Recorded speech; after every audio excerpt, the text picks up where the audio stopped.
ಎಲ್ರಿಗೂ ನನ್ನ ನಮಸ್ಕಾರಗಳು. ವೇದವಾಸ ವೈಬ್ಸ್ ಚಾನಲ್ಗೆ ಸ್ವಾಗತ ಸುಸ್ವಾಗತ. ಇವತ್ತು ಸಂಕಷ್ಟಿ ಅದ, ಎಲ್ರಿಗೂ ಗುರ್ತದ. ಸಂಕಷ್ಟಿ ಬಗ್ಗೆ ಒಂಚೂರು ಮುಂಜಾನೆ ರಂಗೋಲಿ ಹಾಕೋತ ನನಗೆ ಗೊತ್ತಿದ್ದಷ್ಟು ಮಾತಾಡ್ಕೋತ ಮುಂದೆ ಇವತ್ತೇನು ಸ್ಪೆಷಲ್ ಇತ್ತಂತ ಹೇಳಿ ನೋಡ್ರಿ. ಪ್ರತಿ ತಿಂಗಳಲ್ಲಿ ಬರುವ 2 ಚತುರ್ಥಿಯಲ್ಲಿ ಹುಣ್ಣಿಮೆಯ ನಂತರ ಬರುವ ಚತುರ್ಥಿಯನ್ನು ಸಂಕಷ್ಟಹರ ಚತುರ್ಥಿ ಅಂತ ಕರಿತೀವಿ. ಅಮಾವಾಸ್ಯೆ ನಂತರ ಬರುವ ಚತುರ್ಥಿಯನ್ನು ವಿನಾಯಕ ಚತುರ್ಥಿ ಅಂಥೇಳಿ ಕರಿತೀವಿ. ಈಗ ಸಂಕಷ್ಟಹರ ಚತುರ್ಥಿ ಅಂತಂದ್ರೆ ಕಷ್ಟಗಳನ್ನು ಬಗೆಹರಿಸಿ ಸಂಕಟಗಳಿಂದ ಪಾರು ಮಾಡುವ ಅಂಥೇಳಿ ಅರ್ಥ ಆಗ್ತದೆ. ಮತ್ತು ಇದನ್ನು ಅತ್ಯಂತ ಶುಭವೆಂದು ಪರಿಗಣಿಸಲಾಗ್ತದೆ. ಇದು ಏನಾದರೂ ಮಂಗಳವಾರ ದಿನ ಬಂದರೆ ಈ ವ್ರತಕ್ಕೆ ಬಹಳ ಮಹತ್ವದ. ಇದನ್ನು ಮಂಗಳ ಚತುರ್ಥಿ ಅಂತಾನೂ ಕರಿತೀವಿ. ಇದರ ಮಹತ್ವ ಅಂತಂದ್ರೆ ಶಿವನು ತನ್ನ ಪುತ್ರನಾದ ಗಣೇಶನನ್ನು ಎಲ್ಲ ದೇವರುಗಳ ಪೂಜೆಗೆ ಮೊದಲು ಪೂಜಿತನೆಂದು ಘೋಷಣೆ ಮಾಡಿದರು ಅಂಥೇಳಿ ನಿಮಗೆ ಎಲ್ರಿಗೂ ಗುರ್ತದೆ. ಈ ಸಂಕಷ್ಟ ಚತುರ್ಥಿ ಅಂದು ಗಣೇಶನು ಧರೆಗೆ ಇಳಿದು ಬಂದು ತನ್ನ ಭಕ್ತರ ಸಂಕಷ್ಟಗಳನ್ನು ಆಲಿಸುತ್ತಾರೆ. ಅದಕ್ಕೆ ಸಂಕಷ್ಟಹರ ಚತುರ್ಥಿ ಅಂತ ಹೇಳಿ ಕರಿತೀವಿ. ಈ ಸಂಕಷ್ಟ ಚತುರ್ಥಿ ಅಂದು ಗಣೇಶನನ್ನು ಪೂಜಿಸಿ ಪ್ರಾರ್ಥಿಸುವುದರಿಂದ ನಮ್ಮೆಲ್ಲ ಕಷ್ಟಗಳು ಬಗೆಹರಿತಾವ. ಮತ್ತು ಉಪವಾಸ ವ್ರತ ಕೈಗೊಂಡು ಗಣೇಶನನ್ನು ಪೂಜಿಸುವುದರಿಂದ ನಮಗೆ ಅಷ್ಟ ಸಿದ್ಧಿಗಳು ಪ್ರಾಪ್ತ ಆಗ್ತವೆ ಅಂಥೇಳಿ ಹಾಗಾಗಿ ಬಹಳಷ್ಟು ಜನರು ಮಂಗಳವಾರ ದಿವಸ ಏನು ಸಂಕಷ್ಟ ಚತುರ್ಥಿ ಬರ್ತದೆ, ಮಂಗಳವಾರ ದಿವಸ ಬರುವ ಈ ಚತುರ್ಥಿಯನ್ನು ಬಹಳ ಮಂದಿ ಮಾಡ್ತಾರೆ. ಹಾಗೇನೆ ನಾವು ಕೂಡ ಈ ಮಂಗಳವಾರ ದಿವಸ ಬರುವ ಸಂಕಷ್ಟ ಚತುರ್ಥಿಯನ್ನು ಸಂಕಷ್ಟಿ ನಮ್ಮ ಮನೆಯೊಳಗೆ ಎಲ್ಲರೂ ಮಾಡ್ತೀವಿ. ನಮ್ಮ ಮನೆಯೊಳಗೆ ಏನು ಟಿಫನ್ ಮಾಡಿದ್ದೆ, ಫರಾಳ ಏನಾಗಿತ್ತು ಅಂದ್ರೆ ಗೊತ್ತೇ ಅದ ನಿಮಗೆಲ್ಲ. ನಮ್ಮ ಸೈಡೆಲ್ಲ ಹೆಚ್ಚಾಗಿ ಉಪವಾಸ ಇತ್ತು, ಸಂಕಷ್ಟ ಚತುರ್ಥಿ ಇತ್ತು ಅಂತಂದ್ರೆ ಶೇಂಗಾ ಉಂಡೆ, ಬಾಳೆಹಣ್ಣು, ಹಾಲು ಸಕ್ಕರೆ ಇಂಥವೆಲ್ಲ ಕುಡಿತೀವಿ. ಮತ್ತು ಸಾಬುದಾಣಿ ಕೀಸು ಇದನ್ನು ಮಾಡಿರ್ತೀವಿ. ನಾನು ಕೂಡ ಅದನ್ನೇ ಮಾಡೀನಿ ನೋಡ್ರಿ. ಯಾಕಂದ್ರೆ ಈ ಬಿಸಿಲಿಗೆ ಬಹಳಷ್ಟು ಮತ್ತು ಮಕ್ಕಳು ಸ್ಕೂಲಿಗೆ ಹೋಗ್ತಾರೆ, ಬಹಳಷ್ಟು ನೀರಡಿಕೆ ಆಗ್ತಿರ್ತದೆ. ಅದಕ್ಕೆ ಒಂಚೂರು ಏನರ ಶೇಂಗಾ ಉಂಡೆ, ಒಂಚೂರು ಸಾಬುದಾಣಿ ಕೀಸ್ ತಿಂದು ನೀರು ಕುಡಿದ್ರೆ ಅಷ್ಟ ಒಂಚೂರು ಹಿತ ಅನ್ನಿಸ್ತದೆ. ಹಾಗಾಗಿ ನಾನಿವತ್ತು ಸಂಕಷ್ಟಿ ಅಂಥೇಳಿ ಸಾಬುದಾಣಿನೇ ಮಾಡೀನಿ. ಮತ್ತು ಸಂಕಷ್ಟಿ ಗಣಪನ ಪೂಜಾಕ್ಕೆ ನೋಡ್ರಿ ಗೆಜ್ಜೆ ವಸ್ತ್ರ, 21 ಗರಿಕೆ ಅಂತ ಹೇಳಿ ಕರಿತೀವಿ. ಆಮೇಲೆ ಹೂವು, ಕಣಗ್ಲಿ ಹೂವು, ಕೆಂಪು ಹೂವು, ಗುಲಾಬಿ ಹೂವು ಆದರೂ ನಡೀತದೆ ನೋಡ್ರಿ. ಇಡಗುಂಜಿ ಗಣಪ ಇದ್ದಾನೆ ನಮ್ಮ ಮನೆಯೊಳಗೆ, ಇಡಗುಂಜಿ ಗಣಪನ ಪೂಜಾ. ಮತ್ತು ಸಾಯಂಕಾಲ ನೈವೇದ್ಯ ಏನಾದರೂ ಸ್ವೀಟ್ ಮಾಡೋದು, ಇಲ್ಲ ಮೋದಕ ಮಾಡೋದು, ಏನಾಗ್ತದೋ ಅದನ್ನು ಮಾಡಿ ಕೊಬ್ಬರಿ ಬೆಲ್ಲ ನೈವೇದ್ಯ ಯಾವುದು ಮಾಡಿದರೂ ನಡೀತದೆ. ಇಷ್ಟು ಇವತ್ತಿನ ಪೂಜಾ. ಬಂದ ವಿಘ್ನ ಕಳಿಯೋ ಗಣನಾಥ, ಮೊದಲೊಂದೀಪೆ ನಿನಗೆ ಗಣನಾಥ. ಬಂದ ವಿಘ್ನ ಕಳಿಯೋ ಗಣನಾಥ, ಮೊದಲೊಂದೀಪೆ ನಿನಗೆ ಗಣನಾಥ. ಈಗಂತೂ ದಿನನಿತ್ಯ ಮುಂಜ್ವಿ ಮನೆ ಓಪನಿಂಗು, ಲಗ್ನ ಏನಿಲ್ಲ ಅಂದರೂ ದಿನಕ್ಕೆ ಒಂದೇ ಆಹ್ವಾನ ಪತ್ರಿಕೆ ಬಂದೇ ಇಲ್ಲ, 2-3. ಹೀಗಾಗಿ ಹೆಚ್ಚಾಗಿ ಎಲ್ಲ ಕಡೆ ಒಂದು ಕಡೆ ಆಹೇರಿ ಕೊಡೋದು, ಒಂದು ಕಡೆ ಟಿಫನ್ ಮಾಡೋದು, ಒಂದು ಕಡೆ ಊಟಕ್ಕೆ ಹೋಗೋದು, ಇದೇ ಟೈಪ್ ಮಾಡೀವ್ರಿ. ಇಲ್ಲಿ ನಿನ್ನೆ ಏನದ ರವಿ ಆಚಾರ್ ಅಂಥೇಳಿ ನಾವೇನು ರಾಯರ ಮಠಕ್ಕೆ ಹೋಗ್ತೀವಿ, ಅಲ್ಲಿ ರವಿ ಆಚಾರ್ ಮಗಂದು ಉಪನಯನ ಕಾರ್ಯಕ್ರಮ ಇತ್ತು. ಹಾಗಾಗಿ ಒಂಚೂರು ಅಲ್ಲಿ ಹೋಗಿ ಬಂದೆ ಅಷ್ಟ. ನಮ್ಮ ಮನೆಯವರು ಒಂಚೂರು ಕ್ಲಿಪ್ಸ್ ಮಾಡ್ಯಾರ್ರಿ, ನಮಗೇನು ಹೇಳಿಲ್ಲ ಅವರು ಎಲ್ಲಿ ಮಾಡ್ತೀನಿ ಅಂತ. ಹಾಗಾಗಿ ಅವೇ ಕ್ಲಿಪ್ಸ್ ಒಂಚೂರು ಅಪ್ಲೋಡ್ ಮಾಡಿದೆ. ಎಲ್ಲರೂ ಸೇರಿರ್ತೀವಿ, ಹಂಗೆ ಒಂದು ಫೋಟೋ ತಕ್ಕೊಳ್ಳೋಣ ಅಂದ್ರೆ ಅದು ವಿಡಿಯೋನೇ ಮಾಡಿಬಿಟ್ಟಾರೆ ನೋಡ್ರಿ ನಮ್ಮ ಮನೆಯವರು. ಅಲ್ಲಿಷ್ಟು ಫೋಟೋಸ್ ಎಲ್ಲ ತಕ್ಕೊಂಡು ಮಾಡಿ ಮತ್ತು ನಮ್ಮ ಸ್ಕೂಲ್ ಟೈಮ್ ಅನ್ನೋದಕ್ಕೆ ಸ್ಕೂಲಿಗೆ ಹೋಗ್ಬೇಕು ನೋಡ್ರಿ. ಅಷ್ಟರೊಳಗೆ ಎಷ್ಟು ಸಾಧ್ಯ ಆಗ್ತದೆ ಅಷ್ಟು ಫಂಕ್ಷನ್ ಅಟೆಂಡ್ ಆಗಿ ಬರೋದು.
ಸ್ವಲ್ಪ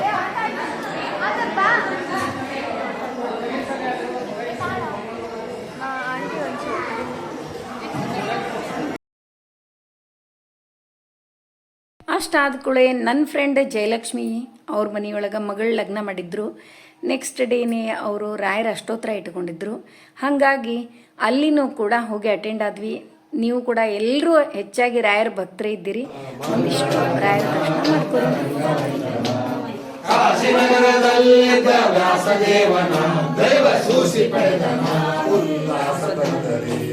ಚಿಂತರಾಗಿರೋ ನಿಶ್ಚಿಂತರಾಗಿರೋ ಶಾಂತ ಗುರುಗಳ ಪಾದವಂತು ಹೇಗವಾಗುವುದು ನಿಮಗೆ ಬೋಧವಾಗುವುದು ಆದಿದೇವನ ಪ್ರಸಾದವಾಗುವುದು ನಮ್ಮ ಪರ್ವದಲ್ಲದೆ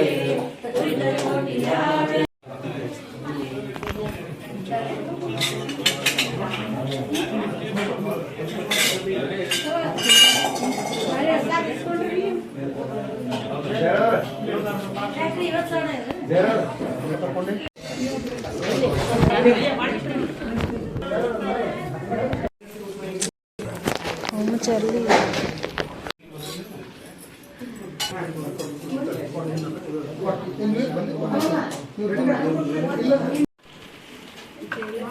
ಜಯಲಕ್ಷ್ಮಿ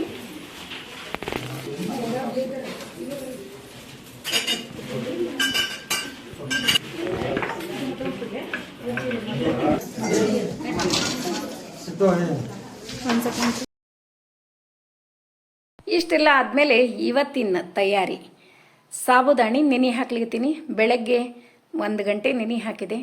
ಮಸ್ತ್ 1 ಗಂಟೆ ಒಳಗೆ ಚಂದ ನೆಂದೂರಿ.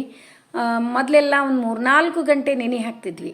ಒಂದು ಟ್ರಿಕ್ಕು, ಸ್ವಲ್ಪ ಬೆಚ್ಚಗಿನ ನೀರು, ಸ್ವಲ್ಪ ಬಿಸಿನೀರು ಹಾಕಿ ನೆನೆ ಇಟ್ಟಿದ್ದೆ. ಹೀಗಾಗಿ ಚಲೋ ನೆಂದಾವ. ಈಗ ಸಾಬುದಾಣಿ ಮಾಡ್ಲಿಕತ್ತೀನಿ. ಅದಕ್ಕಿಂತ ಮೊದಲು ನನ್ನ ಮಕ್ಕಳಿಗೆ ಬ್ಯಾಡಗಿ ಮೆಣಸಿನ್ಕಾಯಿ ಬಾಡಿಸ್ಕೊಳ್ಳಿಕ್ಕೆ ಭಾಳ ಸೇರ್ತದೆ. ಯಾಕಂದ್ರೆ ಅವು ಖಾರ ಇರಂಗಿಲ್ಲಲ್ರಿ, ಹಾಗಾಗಿ ಭಾಳ ಇಷ್ಟಪಡ್ತಾರೆ. ಅವನ್ನ ಚೆಂದಾಗಿ ಎಣ್ಣೆ ಒಳಗೆ ಕರೆದು ತಕ್ಕೋತೀನಿ.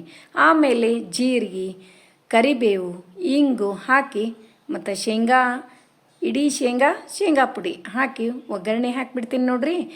ಮತ್ತು ಸೈಂದರ್ ಲೋಡು ಉಪ್ಪು ಹಾಕ್ತಾರೆ. ಈ ಉಪ್ಪು ಹಾಕ್ತಾರೆ. ನಾವೇನು ಸೈಂದರ್ ಲೋಣ ಉಪ್ಪೇನು ಹಾಕಂಗಿಲ್ಲ. ಜಾಸ್ತಿ ಉಪವಾಸ ಇದ್ದವ್ರು ಅವನ್ನೇ ಯೂಸ್ ಮಾಡ್ತಾರೆ, ಅದೇ ಉಪ್ಪನ್ನು. ನಾವೇನದ ಇದು ನಾರ್ಮಲ್ ರೆಗ್ಯುಲರ್ಲಿ ಏನು ಊಟಕ್ಕೆ ಯೂಸ್ ಮಾಡ್ತೀವಿ ಅದೇ ಉಪ್ಪು ಹಾಕಿರ್ತೀನಿ ನೋಡ್ರಿ. ಈಗ ಚೆಂದಾಗಿ ಒಗ್ಗರಣೆ ಹಾಕಿ ಇದರೊಳಗೆ ಏನದ ನಾವು ಗೆಣಸು ಹಾಕ್ಬೋದು, ಸೌತೆಕಾಯಿ ಹಾಕ್ಬೋದು. ನಾನಿವತ್ತು ಅದೇನೂ ಹಾಕಿಲ್ಲ. ಒಂದಿಷ್ಟು ಒಗ್ಗರಣೆ, ಅದರೊಳಗೆ ಒಂದಿಷ್ಟು ಹಸಿ ಮೆಣಸಿನ್ಕಾಯಿ, ಒಣ ಮೆಣಸಿನ್ಕಾಯಿನೂ ಹಾಕೀನಿ, ಕರೆದು ತಗೊಂಡಿನಿ. ಅದರೊಳಗೆ ಒಂದಿಷ್ಟು ಶೇಂಗಾ, ಕರಿಬೇವು, ಇಂಗು, ಜೀರಿಗೆ ಇದೆಲ್ಲ ಹಾಕಿ ಒಗ್ಗರಣೆ ಮಾಡಿಕೊಂಡು ಶೇಂಗಾ ಪುಡಿ ಹಾಕಿ ಎಲ್ಲ ಚೆಂದಾಗಿ ಕಲಿಸಿದೆ. ರುಚಿಯಾಗಿತ್ತು. ಅದ್ರ ಜೊತೆಗೆ ಗಟ್ಟಿ ಮೊಸರನ್ನೂ ಅದ. ಮತ್ತು ಇನ್ನೂ ಟೇಸ್ಟ್ ಆಗಬೇಕು ಅಂದ್ರೆ ಶೇಂಗಾ ಉಂಡೆ ಮಾಡಿ ತೆಗೆದೆ. ಶೇಂಗಾ ಉಂಡೆ ಮತ್ತು ಸಾಬುದಾಣಿ ಖೀಸ್ ಮುಗೀತು ನೋಡ್ರಿ ಇವತ್ತಿನ ಸಂಕಷ್ಟಿ ನಮ್ಮದು. ಮತ್ತು ನೀವು ಕೂಡ ಸಂಕಷ್ಟಿ ಮಾಡಿದ್ರೇನು, ನಿಮ್ಮ ಮನೆಯೊಳಗೆ ಫರಾಳ ಏನು ಮಾಡಿದ್ರಿ ಅಂತೇಳಿ ಕಮೆಂಟ್ ಮಾಡಿ ತಿಳಿಸೋದು ಮರಿಬೇಡ್ರಿ. ನಾನು ಇಡೀ ಶೇಂಗಾನ ಹಾಕಿರ್ತೀನಿ ರೀ. ಹಳ್ಳು ಒಂದೇ ಅವೈಲ್ ನೋಡಿರ್ತೀನಿ ಅಷ್ಟೇ. ಇಡೀ ಶೇಂಗಾನೇ ಹಾಕಿರ್ತೀನಿ. ಸಿಪ್ಪಿ ಅದೇನೂ ತೆಗಿಯಂಗಿಲ್ಲ. ಅದರೊಳಗೆ ಒಂದಿಷ್ಟು ಬೆಲ್ಲ ಈಕ್ವಲ್ ಹಾಕಿ, ಒಂಚೂರು ಬೆಲ್ಲ ಕಡಿಮೆ ಹಾಕಿದರೂ ನಡೀತದೆ. 2 ಮಿಕ್ಸಿಗೆ ಹಾಕಿ ಶೇಂಗಾ ಉಂಡೆ ರೆಡಿ. ಒಬ್ಬೊಬ್ಬರು ಆಣ ಮಾಡಿ ಶೇಂಗಾ ಉಂಡೆ ಕಟ್ತಾರೆ. ನಾನಂತೂ ಅದನ್ನೇನು ಮಾಡಿಲ್ಲ. ಹಿಂಗೇನೆ ಮಿಕ್ಸಿಗೆ ಹಾಕಿ ಶೇಂಗಾ ಉಂಡೆ ಕಟ್ಬಿಡ್ತೀನಿ ನೋಡ್ರಿ. ಭಾಳ ಟೇಸ್ಟ್ ಆಗ್ತವೆ. ನೋಡಿದ್ರಲ್ಲ ಇವತ್ತಿನ ಸಿಂಪಲ್ ವಿಡಿಯೋ. ಮತ್ತು ನಿಮ್ಮ ಮನೆ ಒಳಗೆ ಏನು ಸ್ಪೆಷಲ್ ಇತ್ತು ಅಂತೇಳಿ ಕಮೆಂಟ್ ಮಾಡಿ ತಿಳಿಸೋದು ಮರಿಬೇಡ್ರಿ. ಮತ್ತು ಇವತ್ತಿನ ವಿಡಿಯೋ ಎಲ್ರಿಗೂ ಇಷ್ಟ ಆಯಿತು ಅಂತ ಅನ್ಕೋತೀನಿ. ನಮ್ಮ ವಿಡಿಯೋಗಳು ನಿಮಗೆ ಇಷ್ಟ ಆದರೆ ಲೈಕ್ ಮಾಡಿರಿ, ಶೇರ್ ಮಾಡಿರಿ. ಹೊಸದಾಗಿ ನೋಡ್ಲಿಕ್ಕತ್ತವರು ನಮ್ಮ ವಿಡಿಯೋಸ್ ಇಷ್ಟ ಆದರೆ ಬಿಡ್ಲಿಕ್ಕೆ ಹೋಗಬೇಡ್ರಿ. ಲೈಕ್ ಮಾಡಿ, ಸಬ್ಸ್ಕ್ರೈಬ್ ಮಾಡಿರಿ. ಹಂಗೆ ಫ್ರೆಂಡ್ಸ್ ಆ್ಯಂಡ್ ರಿಲೇಟಿವ್ಸಿಗೆಲ್ಲ ಶೇರ್ ಮಾಡ್ತಿರಲ್ಲ. ಮತ್ತೆ ಮುಂದಿನ ವಿಡಿಯೋದಲ್ಲಿ ಸಿಗೋಣ. ಧನ್ಯವಾದಗಳು. ಹಂಗೆ ನೀವು ಕೇಳಿದ ವಿಡಿಯೋಸ್ ಎಲ್ಲ ಬಹಳಷ್ಟು ಪೆಂಡಿಂಗ್ ಅವ. ಆದಷ್ಟು ಲಘುನೇ ಬರ್ತಾವೆ. ಒಂಚೂರು ಟೈಮ್ ಸಿಗೋಲ್ತಾಗ್ಯದ. ನೋಡಿದ್ರಲ್ಲ, ಒಂದು ದಿವ್ಸಕ್ಕೆ ನಾವು ಲಗ್ನ ಮುಂಜ್ವಿ ಎಷ್ಟೆಷ್ಟು ಓಡಾಡ್ಲಿಕ್ಕತ್ತೀವಿ ಅಂತ ಹೇಳಿ. ಆದರೆ ಊಟಕ್ಕೆ ಮಾತ್ರ ಭಾಳ ಕಡೆ ಅಟೆಂಡ್ ಆಗಿಲ್ಲರಿ. ಯಾಕಂದ್ರೆ ಬರೋದೇ ಸ್ಕೂಲಿಂದ 3-3:30 ಆಗಿಬಿಡ್ತದೆ. ಹಾಗಾಗಿ ಅಟೆಂಡ್ ಆಗಲಿಕ್ಕಾಗಿಲ್ಲ. ಮತ್ತು ಹೊಸ ವಿಡಿಯೋದೊಂದಿಗೆ ಮತ್ತೆ ಭೇಟಿಯಾಗೋಣ. ಧನ್ಯವಾದಗಳು.